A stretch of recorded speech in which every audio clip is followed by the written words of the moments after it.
ጠቅላይ ሚኒስትሩ የመጨረሻውን ውሳኔ ወሰኑ። ህወሓትን ጠራርገን እናጠፋለን ብለዋል። ሰበር መረጃ ከመቀሌ ደርሶናል። በጥበብ መረጃችን በዝርዝር እናቀርበዋለን። ትግራይ ታምሳለች። ሁሉም ነገር ለይቶለታል። እጅግ የተለየ ሰበር መረጃ ከመቀሌ ተልኮልናል።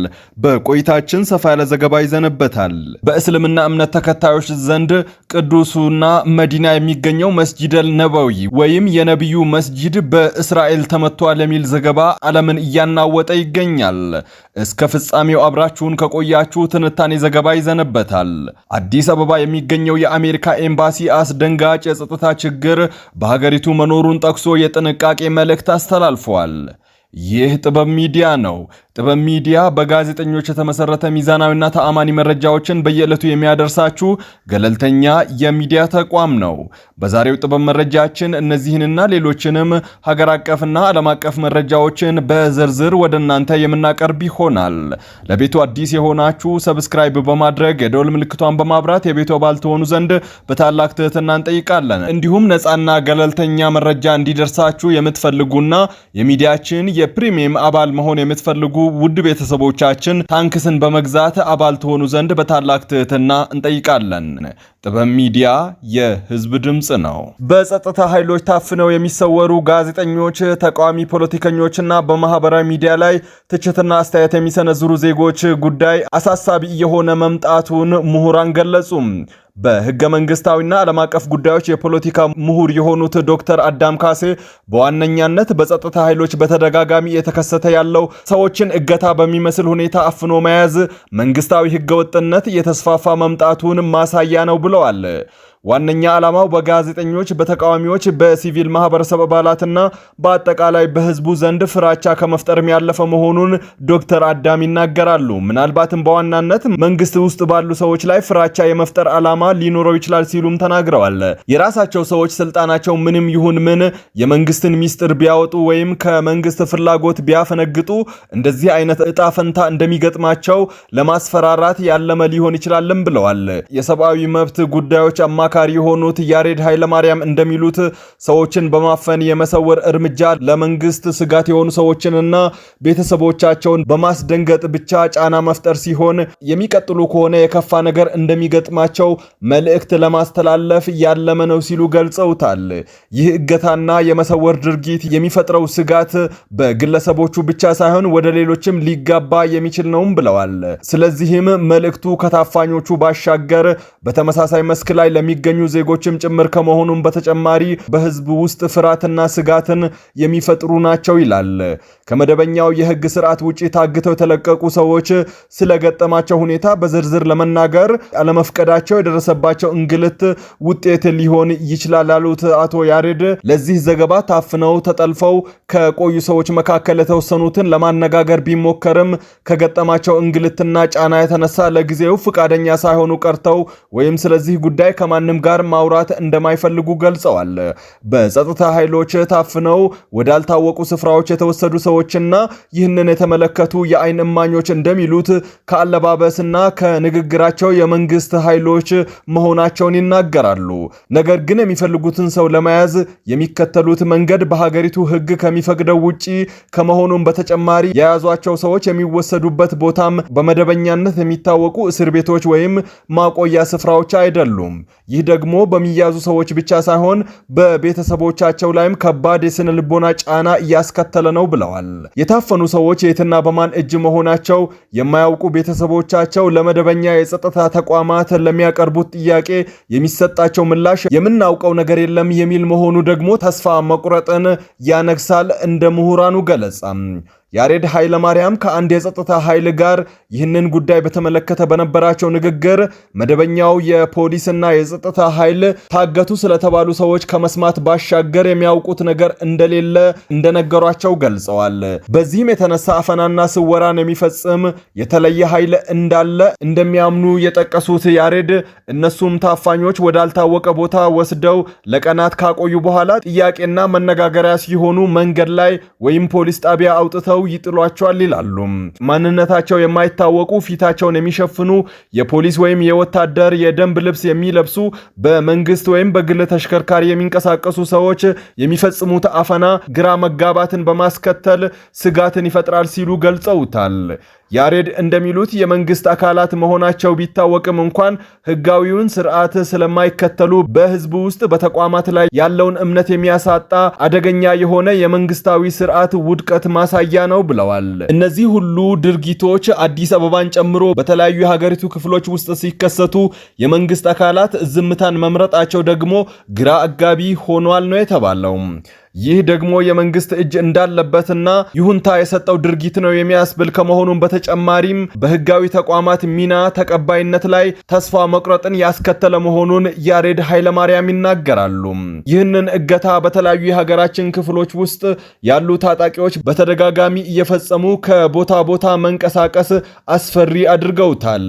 ተመሳሳይ ስጋት በከተሞች ውስጥ መኖሩ ደግሞ ዜጎች ደህንነት እንዳይሰማቸው ያደርጋሉ ያሉ ሲሆን በአሁኑ ወቅት ህዝቡ ታጣቂዎችን ይፈራል፣ በተጨማሪም ይጠብቀኛል ለሚለውን መንግስትም ይፈራል የሚሉት አቶ ያሬድ ህገወጥ ቡድኖች ሲያፍኑ መፍትሄው መንግስት ነው ይባል ነበር፣ አፋኙ መንግስት ሲሆን ወዴት ይኬዳል ሲሉ ይጠይቃሉ። በትምህርት ቤቶች ውስጥ ሴት ተማሪዎች ላይ ዛቻ፣ ማስፈራራትና የጾታ ትንኮሳ በመምህራንና በተማሪዎች እንደሚፈጸም ኢሰመኮ ገለጸ። የኢትዮጵያ ሰብአዊ መብቶች ኮሚሽን ኢሰመኮ ባደረገው ክትትል በተለያዩ የሀገሪቱ አካባቢዎች በተለይም በአማራና ኦሮሚያ ክልሎች በሚገኙ ትምህርት ቤቶች በሴት ተማሪዎች ላይ ዛቻ፣ ማስፈራራትና ጾታዊ ትንኮሳ እንደሚፈጸም ማረጋገጡን ገልጿል። ይህ ድርጊት በመምህራን እንዲሁም በተማሪዎች እንደሚፈጸምም ኮሚሽኑ ጠቅሷል። በተጨማሪም በጥቂት ትምህርት ቤቶች አካላዊና ስነልቦናዊ ጉዳት የሚያስከትሉ ቅጣቶች መኖራቸውንና በተለይም በአማራና ኦሮሚያ ክልሎች በታጣቂዎችና በመንግስት የጸጥታ ኃይል አካላት መካከል እየተካሄዱ ባሉ ግጭቶች ምክንያት ተማሪዎች ስጋት ላይ መሆናቸውን ኢሰመኮ ገልጿል። ይህ ግኝትን የተመለከተው ኢሰመኮ በአዲስ አበባ፣ አፋር፣ አማራና ጋምቤላ እንዲሁም ኦሮሚያ፣ ደቡብ ኢትዮጵያ ክልሎች በሚገኙ የመንግስትና የግል ትምህርት ቤቶች ለተማሪዎች ምቹ መሆናቸውንና የተማሪዎች የሰብአዊ መብት አጠባበቅ ሁኔታን አስመልክቶ ባደረገው ክትትል ነው። በዚህም መሰረት ነሐሴ 27 ቀን 2017 ዓ.ም በግኝቱና ምክረ ሐሳቦች ላይ በአዲስ አበባ ከባለድርሻ አካላት ጋር ውይይት አድርጓል። በውይይቱም የትምህርት ሚኒስቴር፣ የክልል ትምህርትና የገንዘብ እንዲሁም የኢኮኖሚ ቢሮ ኃላፊዎችና ተወካዮች እንዲሁም የትምህርት ቤት ርዕሰ መምህራን መሳተፋቸውን ኢሰመኮ ባወጣው መግለጫ አስታውቋል።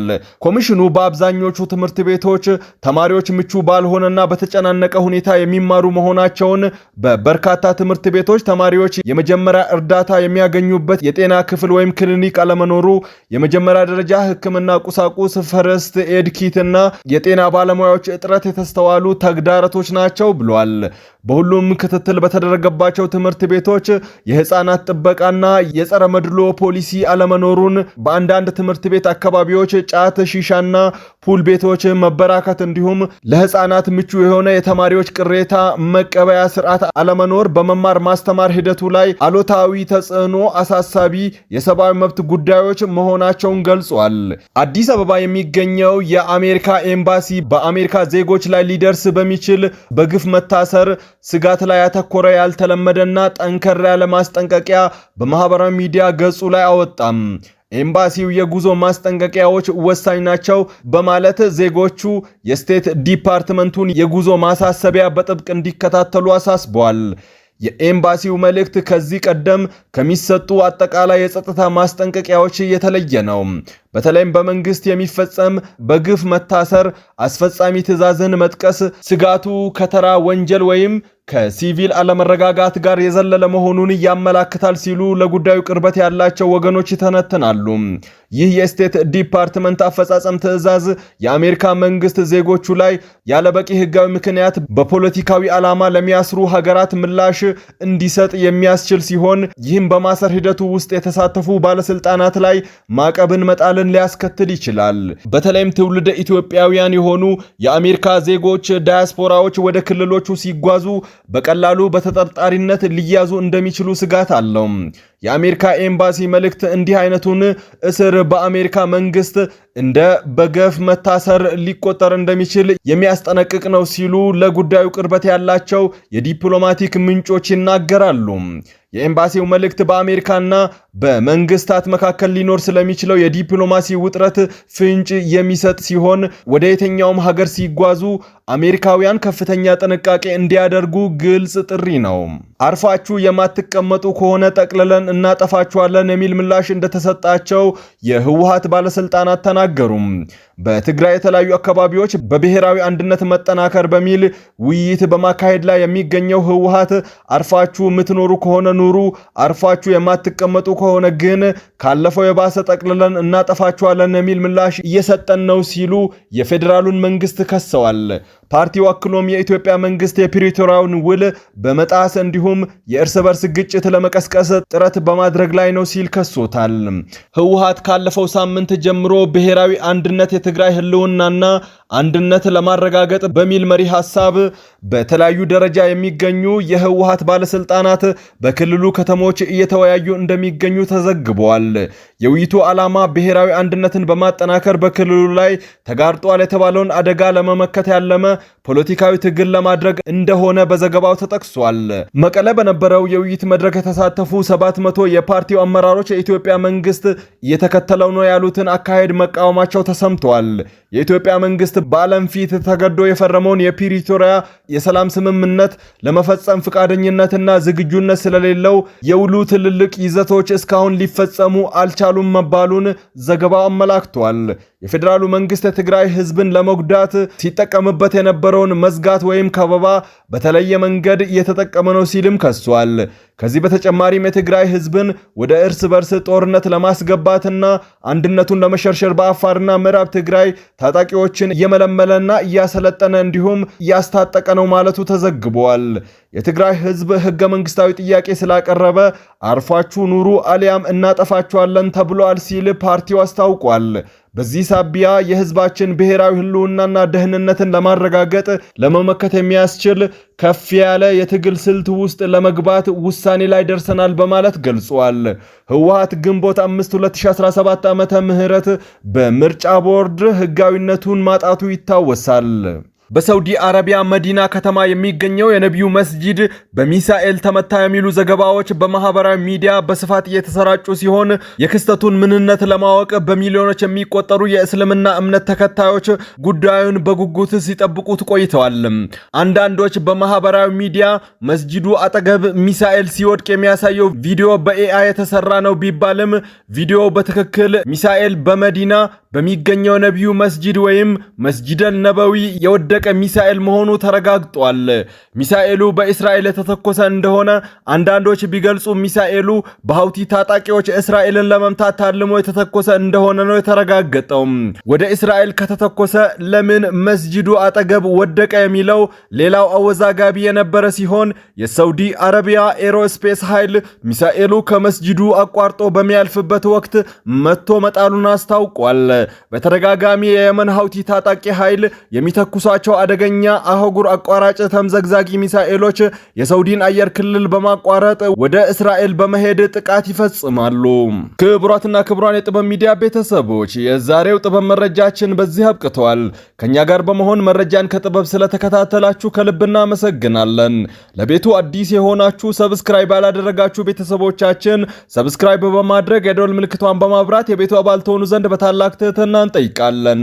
እንዲሁም ነፃና ገለልተኛ መረጃ እንዲደርሳችሁ የሚዲያችን ፕሪሚየም አባል መሆን የምትፈልጉ ውድ ቤተሰቦቻችን ታንክስን በመግዛት አባል ትሆኑ ዘንድ በታላቅ ትህትና እንጋብዛለን።